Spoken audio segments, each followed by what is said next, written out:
Selamat datang di channel Spiritual Journey pada segmen catatan bawah tanah episode ke-19. Tema kali ini kita beri judul Penelusuran Lintas Batas Jejak Awal Penghuni Bumi. Pada dasarnya, sejarah adalah catatan atau rekaman yang memuat berbagai informasi atau memori tentang peristiwa dan kejadian di masa lalu. Informasi dan memori yang tersimpan dalam berbagai bentuk, simbol, pola, struktur itu dapat dibuka atau dibaca ulang dengan menggunakan sistem, metode, atau cara-cara tertentu. Berdasarkan kajian dan kesepakatan ilmiah, para ahli sejarah membagi masa kehidupan di muka bumi dengan sebuah batas waktu imajiner, yaitu masa sebelum ada manusia atau zaman prasejarah dan masa sesudah ada manusia atau zaman sejarah. Zaman sejarah manusia dibagi menjadi dua, masa sebelum ada tulisan atau zaman praaksara atau nirleka, dan masa sesudah ada aksara atau tulisan.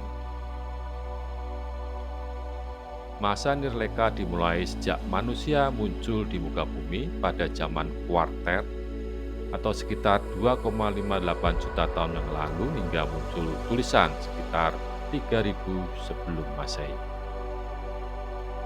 Tetapi orang-orang tertentu yang memiliki kemampuan atau metode khusus bisa melakukan penelusuran lintas batas dan berkomunikasi dengan entitas dari dimensi lain. Melalui penelusuran dan komunikasi tersebut, mereka bisa mengungkap kehidupan atau peradaban bangsa, atau spesies, atau entitas asing yang pernah ada dan hidup di muka bumi, membangun peradaban di muka bumi ini jauh di masa lalu. Selanjutnya kita akan melakukan lintas batas, menelusuri jejak-jejak para penghuni awal bumi. Sebagai acuan dasar, kita akan menggunakan garis waktu sejarah bumi dari perspektif sains atau ilmu geologi untuk menjadi pembanding sehingga penelusuran lintas batas kita bisa tetap terukur dan tidak ngawur. Pembahasannya hanya secara singkat, padat, dan sederhana. Berdasarkan ilmu geologi, 4,55 miliar tahun yang lalu, proses pembentukan bumi dimulai bersamaan dengan terbentuknya sistem tata surya kita. Kemudian diikuti dengan proses pembentukan bulan pada masa 4,527 miliar tahun yang lalu dengan berbagai teori. Pada masa 4 miliar tahun yang lalu, mantel kerak bumi mulai terbentuk. Sudah ada air di permukaan bumi, sehingga kehidupan pertama muncul di muka bumi. Sekitar 3,8 miliar tahun lalu, fotosintesis bermula dengan adanya prokariota atau makhluk hidup tanpa membran sel. Kemudian 2,3 miliar tahun lalu, atmosfer bumi menjadi kaya oksigen, sehingga muncul eukarita atau makhluk hidup dengan membran sel. 800 juta tahun lalu pada periode Ediacaryum muncul biota Ediacara atau organisme multiseluler kompleks paling awal. Kemudian sekitar 540 juta tahun lalu pada era Paleozoikum banyak kelompok kehidupan modern muncul. Kehidupan mengkolonisasi daratan diawali dengan tumbuhan dan diikuti dengan binatang. Kehidupan di daratan mulai berevolusi. Pada masa 525 juta tahun yang lalu, binatang vertebrata mulai muncul. Setelah itu, sekitar 380–375 juta tahun lalu, tetrapoda pertama berevolusi dari ikan. Kemudian 310 juta tahun lalu, mulai terlihat perbedaan antara Synapsida, termasuk mamalia, dengan Sauropsida, termasuk burung dan reptil. Era Mesozoikum atau kehidupan pertengahan berlangsung dari 251 hingga 66 juta tahun yang lalu. Pada masa tersebut, dinosaurus hidup mendominasi bumi. Era tersebut diawali oleh peristiwa kepunahan Perm-Trias dan diakhiri oleh peristiwa kepunahan Kapur Tersier yang membinasakan dinosaurus dari muka bumi. Peristiwa kepunahan Permafrost dapat disebabkan oleh kombinasi letusan gunung berapi di Trans-Siberia, tumbukan asteroid, gasifikasi metana hidrat, fluktuasi permukaan air laut, dan peristiwa aneksit besar. 90% kehidupan di muka bumi punah. Sementara peristiwa kepunahan kapur tersier di akhir era Mesozoikum yang terjadi sekitar 66 juta tahun yang lalu disebabkan oleh adanya tumbukan asteroid di semenanjung Yucatan, Meksiko. Setelah peristiwa tabrakan bumi dengan asteroid selebar 9,6 km itu, kondisi bumi berubah dari tempat yang subur dan penuh kehidupan menjadi hening total dan kosong. Butuh sekitar 3 juta tahun hingga aliran materi organik kembali normal. Namun, kepunahan itu juga memberikan peluang evolusi. Setelah kepunahan, banyak kelompok mengalami radiasi adaptif yang luar biasa. Divergensi secara tiba-tiba dan produktif menjadi bentuk dan spesies baru. Setelah 60 juta tahun lebih, atau sekitar 2 juta tahun yang lalu, hominid pertama muncul di muka bumi. Dan manusia modern atau Homo sapiens dipercaya mulai ada sejak 200.000 tahun yang lalu di benua Afrika. Fosil tertua yang ditemukan telah terukur berasal dari masa 160.000 tahun yang lalu. Antara masa 8.500 dan 7.000 sebelum Masehi, manusia di kawasan hilal subur di Timur Tengah mulai bercocok tanam. Kemudian antara tahun 4000 dan 3000 sebelum Masehi dimulai awal kelahiran peradaban pertama di muka bumi, tepatnya di Sumeria. Seperti yang kita ketahui bersama, peradaban bangsa Mesir kuno, Sumeria, India, dan yang lainnya telah meninggalkan bangunan-bangunan hebat yang membutuhkan ilmu pengetahuan dan teknologi yang nampaknya melampaui zamannya. Sehingga muncul banyak pertanyaan dan spekulasi tentang siapa sebenarnya yang telah membuat atau membangun bangunan-bangunan itu. Selanjutnya kita akan membahas garis waktu esoteris. Pembahasan sekilas ini merupakan pengenalan terhadap gagasan bahwa sejarah umat manusia di bumi sesungguhnya lebih kaya, lebih dalam, dan menjangkau lebih jauh ke masa silam dibandingkan apa yang selama ini kita terima dari para sejarawan arus utama. Informasi dalam garis waktu esoteris ini dikumpulkan dari beberapa sumber metafisik yang dapat dipercaya. Referensi utamanya adalah buku Lemurian Scroll karya Gurudev yang memiliki nama asli Sadguru Sivaya Subramuniyaswamy, dan juga sejumlah catatan tambahan lainnya, terutama tentang peradaban Lemuria dan Atlantis. Pada waktu 925.342.121 tahun yang lalu, menurut gulungan Lemurian, periode ke-12 Manvantara dimulai. Bumi terhubung dengan jiwa-jiwa dari beberapa planet besar di galaksi. Bumi menjadi planet yang sudah dapat dikenali namun belum dapat dihuni. Masa daratan masih terbentuk dengan banyak letusan gunung berapi.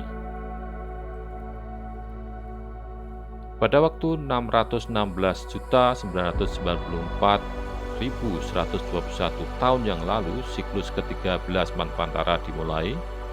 Bumi diunggulkan untuk populasi masa depan. Pada siklus kedua ini, makhluk surgawi datang dari planet lain dengan membawa tumbuhan. Pesawat luar angkasa mereka yang melewati permukaan bumi menjatuhkan benih dan tanaman. Pada masa 435 juta tahun yang lalu, jiwa-jiwa datang ke bumi dan menjelma sebagai binatang. Makhluk surgawi datang secara massal dan melayang di atas bumi dalam tubuh eteriknya. Beberapa menjadi burung dan binatang kecil dan besar. Pada masa 308 juta tahun yang lalu, siklus ke-14 Manvantara dimulai. Pada waktu 4,3 juta tahun yang lalu, pada babak ke-71 Mahayuga dan bumi memasuki zaman Sat Yuga, makhluk-makhluk surgawi mewujudkan tubuh bumi dalam bentuk halusnya. Kuil pertama dibangun untuk mendatangkan lebih banyak jiwa. Selanjutnya, pada 3.500.000 tahun yang lalu, pada paruh kedua zaman Sat Yuga, rasio makhluk ilahi dengan mereka yang memasuki dunia hewan adalah sekitar 3:1. Pada masa 2,59 juta tahun yang lalu, zaman Tetra Yuga dimulai. Tubuh manusia pertama yang berasal dari dunia hewan berkembang sebagai akibat dari tubuh aslinya dimakan oleh hewan. Jiwa-jiwa ini terperangkap dalam siklus evolusi dari dunia tertentu, dari spesies yang telah memakan tubuh aslinya. Pada masa 1,9 juta tahun yang lalu, tubuh daging manusia telah disempurnakan, namun setengahnya masih dalam tubuh aslinya. Kemudian pada masa 1,294 juta tahun yang lalu, bencana alam mengalami dua Vara Yuga, dan ras makhluk surgawi setelah kehilangan tubuh aslinya menjadi membumi. Pada masa 450.000 tahun yang lalu, bencana mengakhiri dua Para Yuga. Pada waktu 430.000 tahun yang lalu, manusia membunuh manusia. Kali Yuga dimulai, perang dan kekacauan merajalela. Pada masa Kali Yuga, kerajaan manusia pada akhirnya akan sepenuhnya terdiri dari berbagai spesies hewan dan membentuk kelompok berbeda di muka bumi. Beberapa di antaranya akan menjadi pemangsa sebagian lainnya. Pada masa 150.000 tahun yang lalu terjadi perubahan iklim. Suasana akan berubah lagi di dua Para Yuga dan Kali Yuga. Hampir seluruh Lemuria akan berada di bawah cairan dalam jumlah besar selama Kali Yuga. Pada masa 72.000 tahun yang lalu, bumi menjadi lebih dingin dalam 40.000 tahun ke depan. Pada masa 5.000 tahun sebelum Masehi, manusia secara biologis mirip dengan manusia masa kini. Suhu di planet ini 8 derajat lebih dingin dibanding suhu rata-rata saat ini, dan permukaan airnya 133 meter lebih rendah. 7.000 tahun yang lalu, pertanian dimulai di lembah Indus. 5.000 tahun yang lalu, peradaban awal lembah Harappa berkembang pesat. Kemudian pada tahun 3.139 tahun yang lalu, Mahabharata perang antara Kurawa dan Pandawa. Pada tahun 3102, permulaan penanggalan zaman Kali Yuga menurut perhitungan kitab suci Hindu. Teosofi Barat.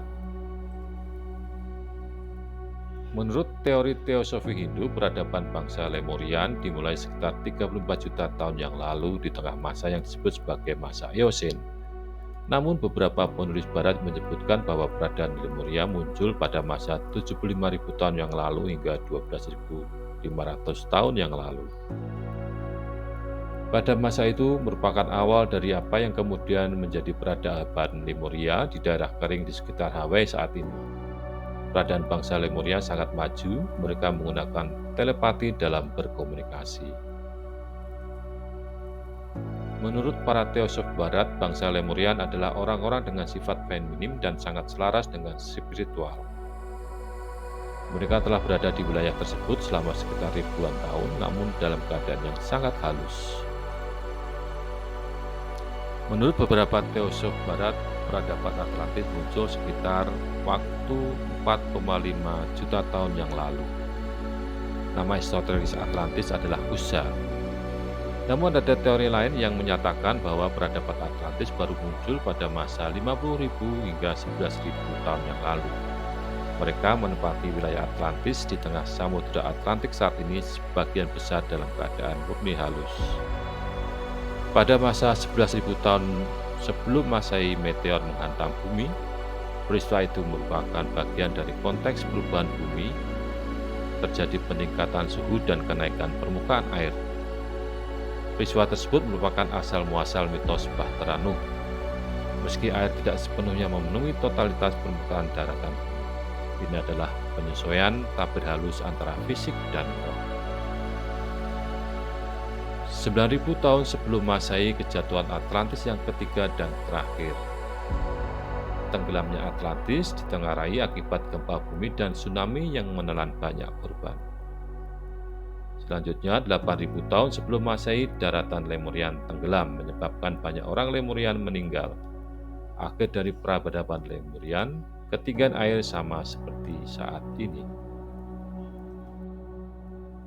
Pada 5.000 tahun sebelum Masehi, awal mula permukiman yang kemudian menjadi peradaban Sumeria. Selanjutnya, 4.000 tahun sebelum Masehi, pembangunan piramida besar pertama di Mesir dilakukan. Pembangunan kembali piramida berlanjut hingga sekitar tahun 2500 sebelum Masehi. Menurut Augustus Le Plongeon, seorang peneliti dan penulis pada abad ke-19 yang meneliti situs peninggalan bangsa Maya di Yucatan, menemukan catatan kuno peninggalan bangsa Maya. Catatan tersebut menyatakan bahwa bangsa Maya ini berasal dari bangsa Mu di Pasifik.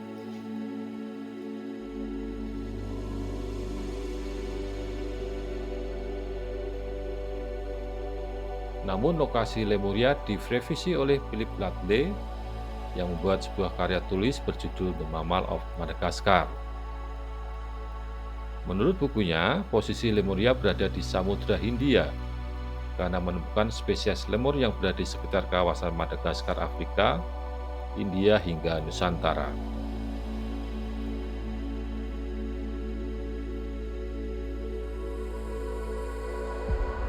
Berikut adalah beberapa tokoh teosof Barat yang terkenal. Yang pertama adalah Helena Petrovna Blavatsky atau dikenal dengan Madame Blavatsky. Selanjutnya Ignatius Loyola Donnelly yang merupakan anggota Kongres Amerika, dan juga Rudolf Joseph Lorenz, seorang okultis Austria. Menurut mereka, beberapa nenek moyang Lyrian dari spesies Pleiadian pernah datang ke muka bumi selama periode Lemuria dan Atlantis, sekitar rentang 75.000 sebelum Masehi hingga 11.000 sebelum Masehi.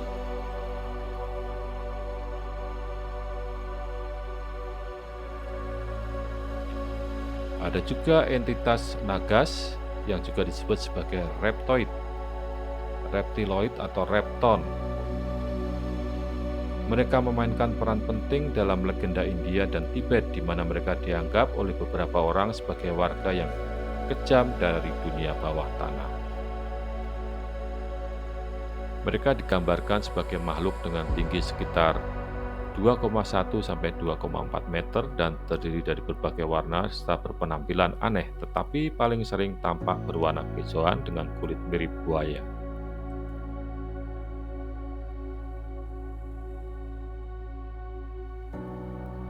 Selanjutnya kita akan membahas tentang garis waktu eksoteris dalam perspektif Jawa. Diambil dari podcast di channel Jagat Alit dan Viper Kediri yang mengacu pada kesaksian dari Sri Aji Joyoboyo. Narasumber dalam podcast Viper Kediri dan Jagat Alit menyebutkan bahwa dunia ini memiliki 7 zaman. Zaman yang pertama adalah zaman Kali Dumadi, kira-kira sekitar eon Hadian atau 4,57 sampai 4,0 miliar tahun yang lalu. Pada zaman itu, dunia sedang diciptakan. Bumi belum ada kehidupan, baru ada unsur-unsur. Kemudian ada zaman Kali Purwa atau eon Archean sekitar 4,0 sampai 2,5 miliar tahun yang lalu. Bumi sudah kelihatan, namun masih panas sehingga belum ada kehidupan. Zaman yang ketiga adalah zaman Kali Nastitya sekitar era Paleozoikum atau 541 sampai 250 juta tahun yang lalu. Dikatakan bumi sudah kedatangan tamu dari galaksi lain. Pada saat itu bumi sudah meningin, sudah tumbuh lumut. Ras yang datang ke bumi ada 4. Yang pertama, ras Lirian datang di tanah Jawa, kemudian ras Vegan datang di Timur Tengah, ras Serion datang di Eropa dan Amerika, serta ras Pleiadian datang di Afrika. Pada masa sekitar era Mesozoikum atau 252 sampai 66 juta tahun yang lalu, datanglah bangsa Ava ke tanah Jawa. Ras bangsa Ava memiliki ciri-ciri yang hampir mirip dengan apa yang digambarkan dalam film Avatar.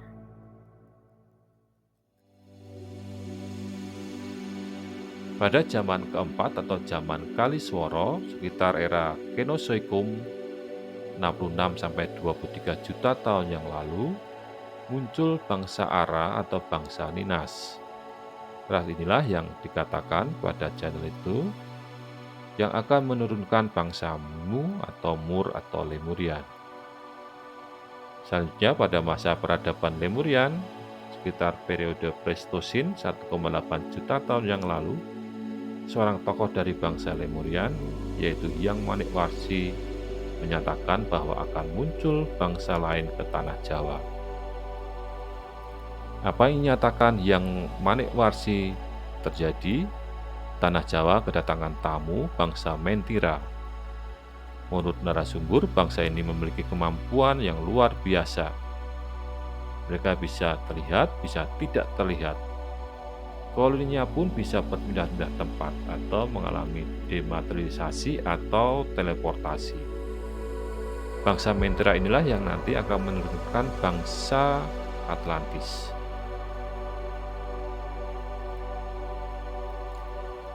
Zaman kelima adalah zaman Kali Yuga atau zaman kegelapan, atau zaman persiapan awal. Pada masa ini muncul manusia purba seperti Pithecanthropus erectus dan yang lainnya. Kemudian terjadi peristiwa besar atau bencana besar. Bangsa-bangsa itu punah sebagian dan sebagian pulang ke galaksi asal mereka. Selanjutnya muncul manusia primitif seperti Homo sapiens, Neanderthal, dan yang lainnya. Zaman keenam adalah zaman Kali Sangoro, yaitu masa sesudah Masehi. Di tanah Jawa muncul kerajaan-kerajaan kecil. Nanti selanjutnya bangsa Jawa akan disebut sebagai bangsa Jawis di zaman Jawa. Zaman ketujuh adalah zaman Kalpeteng yang akan terjadi pada abad ke-47 nanti. Peristiwa perjalanan lintas batas merupakan sebuah pengalaman yang bersifat esoteris. Kebenarannya hanya bisa dibuktikan dengan melakukan sendiri perjalanan lintas batas tersebut. Oleh karena itu, kita harus menyikapi dengan cara yang bijaksana. Anda boleh percaya, boleh tidak, tetapi itulah yang pernah disampaikan oleh seorang narasumber di dalam podcastnya di channel Fiber Kediri dan Jagat Alit. Dari semua pembahasan tadi tentang peristiwa pengalaman perjalanan lintas batas, maka memang ada kemungkinan bahwa bangunan-bangunan megah keajaiban dunia yang ada di Mesir, di Sumeria, di Syria, di India tercipta oleh campur tangan dari makhluk-makhluk tersebut. Apakah benar atau tidak? Silahkan Anda kaji sendiri. Manusia berpikir, Tuhan tertawa.